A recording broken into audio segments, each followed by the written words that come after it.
Hallo ihr Lieben, heute folgt ein kurzes und knackiges Video für eine Beilage, ohne die es im Ramadan eigentlich gar nicht geht, und zwar türkischen Reis. Dafür braucht ihr Langkornreis, Reisnudeln, Butter, Salz und Sonnenblumenöl. Diese Nudeln nennt man auch Kritaraki, Şehriye oder Risoni und ihr findet sie in gut sortierten größeren Supermärkten oder natürlich im türkischen Lebensmittelgeschäft. Und ich verwende Langkornreis, und zwar Jasminreis, wegen dem besonderen Duft. Im ersten Schritt wird der Reis gründlich gewaschen, und zwar so lange, bis das Wasser am Ende klar ist. Danach schnappt ihr euch einen größeren Topf und erhitzt das Sonnenblumenöl.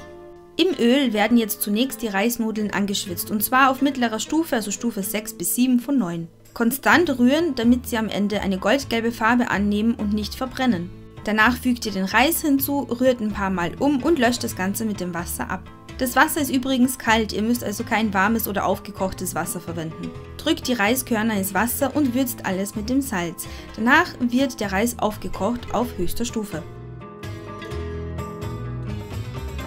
Wenn er so kocht, rührt ihr einmal kräftig um, gebt einen Deckel auf den Topf und kocht den Reis auf Stufe 4 von 9, also eher auf mittlerer oder niedriger Hitze, für ungefähr 15 Minuten, bis das Wasser vollständig aufgesogen ist und der Reis weich ist. Wenn ihr einen Kochlöffelstiel in den Reis taucht und unten befindet sich kein Wasser mehr, dann wisst ihr, er ist fertig. Schaltet den Herd aus, lasst den Topf aber auf der Herdplatte stehen und jetzt verteilt ihr die Butterstückchen über dem Reis, gebt ein großes Stück Küchenrolle drüber und einen Deckel. Lasst den Reis jetzt einfach für 10 Minuten stehen. Für die Variante mit Kichererbsen verwende ich jene aus der Dose oder aus dem Glas, also schon fertige, aber ich entferne immer diese Haut, weil wir die nicht so gerne mitessen, und das mache ich einfach im kalten Wasser. Die Kichererbsen einfach mehrmals zwischen den Handinnenflächen reiben und diese dünne Schicht, also diese Hülle, die schwimmt dann an die Oberfläche und lässt sich ganz einfach entfernen.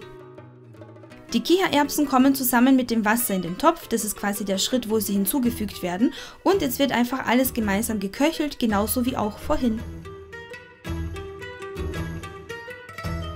Nach den 10 Minuten Ruhezeit könnt ihr den Reis vorsichtig mit einem Kochlöffel auflockern und jetzt könnt ihr ihn entweder einfach auf einen Teller klatschen oder ihr macht es mit Stil in Schüsseln. Diese wascht ihr mit kaltem Wasser aus, befüllt sie mit dem Reis und stürzt sie auf einen Teller. Das war's.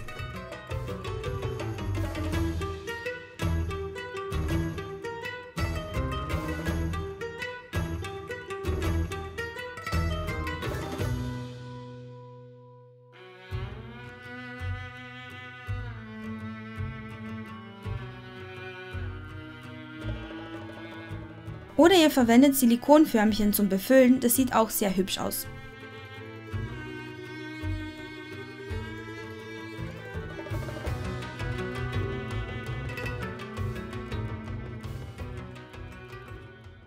Dieser Reis ist so saftig, dass man ihn eigentlich ohne irgendwas anderes essen kann, aber falls ihr doch auf der Suche nach Ideen seid, findet ihr diese jetzt am Ende des Videos. Ja, und ich sage vielen Dank fürs Zusehen und bis zum nächsten Video.